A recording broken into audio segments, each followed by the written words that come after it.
Lok Sabha vote এবার লক্ষ্য। এবার জঙ্গলমহল সফরে মমতা বন্দ্যোপাধ্যায়। 26শে ফেব্রুয়ারি জঙ্গলমহল সফরে রওনা দেবেন মুখ্যমন্ত্রী মমতা বন্দ্যোপাধ্যায়। 2024-এর লোকসভা ভোটের আগে এবার নজরে হচ্ছে জঙ্গলমহল। যে কারণে যে খবর আমরা পাচ্ছি, 26শে ফেব্রুয়ারি জঙ্গলমহল সফরে রওনা দেবেন মুখ্যমন্ত্রী মমতা বন্দ্যোপাধ্যায়। তার একাধিক কর্মসূচি সেখানে রয়েছে। 27শে ফেব্রুয়ারি পুরুলিয়াও যাবেন তিনি। জঙ্গলমহল সফরে এই মুহূর্তে যাবেন মুখ্যমন্ত্রী মমতা বন্দ্যোপাধ্যায়। আমাদের সঙ্গে রয়েছেন প্রতিনিধি সোমরাজ। সোমরাজ, ঠিক কিরকম কর্মসূচি রয়েছে মুখ্যমন্ত্রীর? দেখো, মোট 4 দিনের সফরে মুখ্যমন্ত্রী মমতা বন্দ্যোপাধ্যায় জঙ্গলমহলে যাচ্ছেন, তেমনটাই নবান্ন সূত্রে খবর। 26শে ফেব্রুয়ারি বিকেলেই জঙ্গলমহলের উদ্দেশ্যে রওনা দেবেন মুখ্যমন্ত্রী মমতা বন্দ্যোপাধ্যায়। 3 জেলায় 3টি সরকারি প্রশাসনিক পরিষেবা প্রদান অনুষ্ঠানে যোগ দেবেন মমতা বন্দ্যোপাধ্যায়। নবান্ন সূত্রে খবর, 27শে ফেব্রুয়ারি পুরুলিয়া, 28শে ফেব্রুয়ারি বাঁকুড়া, 29শে ফেব্রুয়ারি ঝাড়গ্রামে সরকারি প্রশাসনিক সভায় যোগ দেবেন মমতা বন্দ্যোপাধ্যায়। সরকারি প্রশাসনিক সভা থেকেই মূলত 3 জেলার জন্য লোকসভা ভোটের আগে একাধিক প্রকল্পের উদ্বোধন ও শিলান্যাস করবেন মমতা বন্দ্যোপাধ্যায়। এই বাঁকুড়া এবং পুরুলিয়ায় মুখ্যমন্ত্রী মমতা বন্দ্যোপাধ্যায় ফেব্রুয়ারি মাসের প্রথম সপ্তাহে যাওয়ার কথা ছিল, কিন্তু মাধ্যমিক পরীক্ষার জন্য সেই সফরকে স্থগিত রেখেছিলেন মমতা বন্দ্যোপাধ্যায়। কিন্তু এবার মমতা বন্দ্যোপাধ্যায় 3টি জেলায় অর্থাৎ বাঁকুড়া, পুরুলিয়া, ঝাড়গ্রাম 4 দিন ধরে সফর করবেন। এবং 26শে ফেব্রুয়ারি সন্ধ্যেবেলাতেও দুর্গাপুরে একটি কর্মসূচি রয়েছে মমতা বন্দ্যোপাধ্যায়, এবং ওই দিন রাতে দুর্গাপুর থাকবেন। পরের দিন পুরুলিয়া যাবেন, পুরুলিয়াতে সরকারি পরিষেবা প্রদান অনুষ্ঠান কর্মসূচিতে যোগ দেবেন 27শে ফেব্রুয়ারি। 28শে ফেব্রুয়ারি বাঁকুড়াতে তিনি থাকবেন, বাঁকুড়ায় সরকারি প্রশাসনিক সভায় যোগ দেবেন, এবং 29শে ফেব্রুয়ারি ঝাড়গ্রামে সরকারি প্রশাসনিক সভা যোগ দিয়ে তিনি কলকাতায় ফিরবেন। তেমনটাই মমতা বন্দ্যোপাধ্যায়ের কর্মসূচি ঠিক রয়েছে।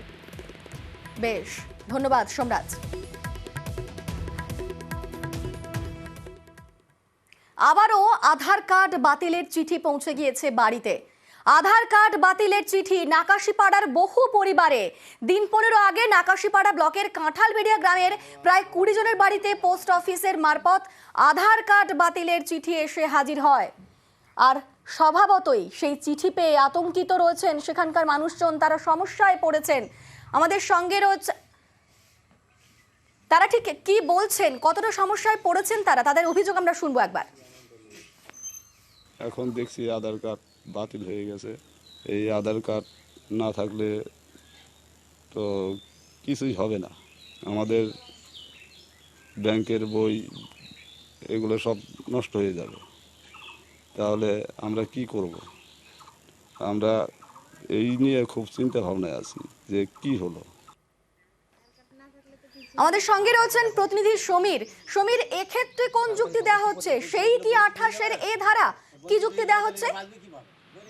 একদমই তাই। এদের থেকে যে যুক্তি দেওয়া হয়েছে, এরা আধার কার্ড যে ফর্ম ফিল আপ করার সময় বা আধার কার্ড করার সময় যে প্রমাণপত্র দিয়েছিলেন এখানকার বাসিন্দা হিসাবে, ভারতীয় নাগরিক হিসাবে, তা যথেষ্ট নয়। এবং ঠিক সেই কারণে তাদের এই আধার কার্ডগুলো বাতিল করা হয়েছে বলে দাবি করা হয়েছে, যে চিঠি দেওয়া হয়েছে তাতে। এবং এর ফলে কিন্তু এই যে পরিবার, এদের পরিবারে কিন্তু আধার লেগে এসেছে, কারণ এই আধারের মাধ্যমে কিন্তু ব্যাংকের অ্যাকাউন্টের যাবতীয় লেনদেন এবং সরকারের বিভিন্ন প্রকল্পের সুবিধাগুলো পাওয়া যায়, তার থেকে তারা বঞ্চিত হবেন। এই কারণে আতঙ্কিত এবং চিন্তিত। তবে এদের পাশে দাঁড়িয়ে আছেন কিন্তু স্থানীয় পঞ্চায়েতের সদস্যদের দাঁড়িয়ে আছেন, এবং এর পাশাপাশি মুখ্যমন্ত্রী যে ঘোষণা করেছেন যাদের আধার বাতিল হয়েছে নাম তালিকাভুক্ত করে পোর্টালে আপলোড করা হবে, এবং সরকারি পরিষেবা যাতে বঞ্চিত না হয় সে বিষয়ে নজর দেওয়া হবে, এবং সেই পরিষেবা কিন্তু পৌঁছে দেওয়ার জন্য ইতিমধ্যে স্থানীয় পঞ্চায়েত সদস্য তাদের পরিবারের পাশে দাঁড়িয়েছে। বেশ, পঞ্চায়েত সদস্য তিনি পরিবারের পাশে দাঁড়িয়েছেন, তিনি আশ্বাস দিচ্ছেন। তিনি বলছেন চিন্তায় পড়ার কোনো কারণ নেই, কারণ মুখ্যমন্ত্রী মমতা বন্দ্যোপাধ্যায়ের পোর্টালে এই সমস্ত সমস্যা কিন্তু দূর হয়ে যাবে। কি বলছেন তিনি, শোনাবো। কয়েকজনের চিঠি এসছে, তাও প্রায় লাগভাগ প্রায় 20-25টা হবে। ডিঅ্যাক্টিভেট করার যে আধার কার্ডটা ডিঅ্যাক্টিভেট করে দিয়েছে, এবং তো এদের তো এই আধারের সাথে সব কিছুর লিঙ্ক করানো আছে। এই দিদি আবার নতুন একটা পোর্টালও চালু করে দিছে, যে যদি যাদের যাদের এগুলো বাদ এদের নতুন একটা পোর্টালে এদের আমি জেরক্স করে নেব, দেখি যাও করা যায়, দেখি কতদূর কি করা যায়। আর আমি চাইছি যে কোনোভাবে এই যে এদের যে আধার কার্ডটা ডিঅ্যাক্টিভেট করে দিয়েছে, এদের পুনরায় আবার এদের বহাল করে দিক। আধার কার্ড বন্ধে পরিষেবা বন্ধ নয়। গতকালই সিউড়ি সভা থেকে ঘোষণা করেছিলেন মুখ্যমন্ত্রী মমতা বন্দ্যোপাধ্যায়। আধার বাতিলে কেন্দ্রকে নিশানা মমতার। ভোটের আগে চক্রান্তের অভিযোগ। আমার কাছে অনেক খবর আছে, অনেকে আধার কার্ড লিংক কেটে দেওয়া হচ্ছে। কোন অধিকারে তুমি কাউকে না জিজ্ঞেস করে তার আধার কার্ড কেটে নিচ্ছ? ইলেকশনের আগে তারা যাতে ব্যাংকের লোন না পায়, ফ্রি রেশন না পায়, লক্ষ্মীর ভান্ডার না পায়, তার জন্য তোমাদের চক্রান্ত। আমাদের কোনো স্কিম বন্ধ হবে না।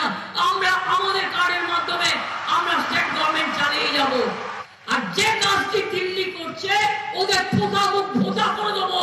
বাংলায় একটি স্কিমকেও আমি আধার কার্ডের সাথে সংযুক্ত করতে দেবো না।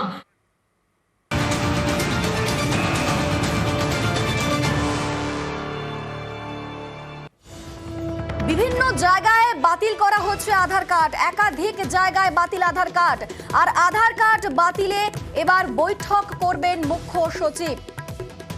আধার কার্ড বাতিলে বৈঠক মুখ্য সচিবের। আমাদের সঙ্গে রয়েছেন প্রতিনিধি সোমরাজ। সোমরাজ, কখন সেই বৈঠক হবে? সেই বৈঠকে কারা কারা থাকবেন, কি আপডেট পাচ্ছি? দেখো, বিকেল 5টা থেকে নবান্নে এই বৈঠক ডেকেছেন মুখ্য সচিব বিপি গোপালিকা। ভার্চুয়ালে জেলা শাসকদের উপস্থিত থাকতে বলা হয়েছে। মূলত 3টি এজেন্ডা নিয়ে বৈঠক হলো। বৈঠকের যে মূল আলোচ্য বিষয় তা হলো বিভিন্ন জায়গায় আধার কার্ড বাতিলের সমস্যাকে কেন্দ্র করে। মূলত এখনো পর্যন্ত 2টি জেলা থেকে নবান্নের কাছে রিপোর্ট এসেছে যেখানে আধার কার্ড বাতিল হয়েছে কয়েকজনের। এই পরিস্থিতিতে দাঁড়িয়ে জেলা প্রশাসনগুলির আগামী দিনে কি পদক্ষেপ হবে বা রাজ্য প্রশাসন কি ভাবছে গোটা বিষয়টি নিয়ে, তা নিয়ে জেলা শাসকদের সঙ্গে বৈঠক করবেন মুখ্য সচিব বিপি গোপালিকা। মনে করা হচ্ছে সেই বৈঠক থেকেই আধার কার্ড বাতিল নিয়ে যাতে সরকারি পরিষেবা পেতে কোনো অসুবিধা না হয় তার জন্য বেশ কিছু গুরুত্বপূর্ণ নির্দেশ আজকের বৈঠকে মুখ্য সচিব বিপি গোপালিকা দিতে পারেন বিভিন্ন জেলা শাসকদের। নবান্নের তরফে ইতিমধ্যেই কয়েকটি রিপোর্ট চাওয়া হয়েছিল এবং সেই রিপোর্টে এসে পৌঁছানো বলেই সূত্র মারফত জানা যাচ্ছে।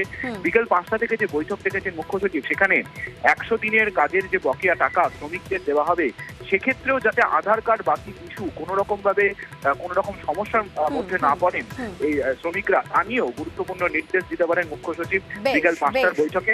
এবং এই বৈঠককে যথেষ্ট গুরুত্বপূর্ণ বৈঠক বলেই মনে করছে নবান্নের শীর্ষ মহল। বেশ, ধন্যবাদ সোমরাজ।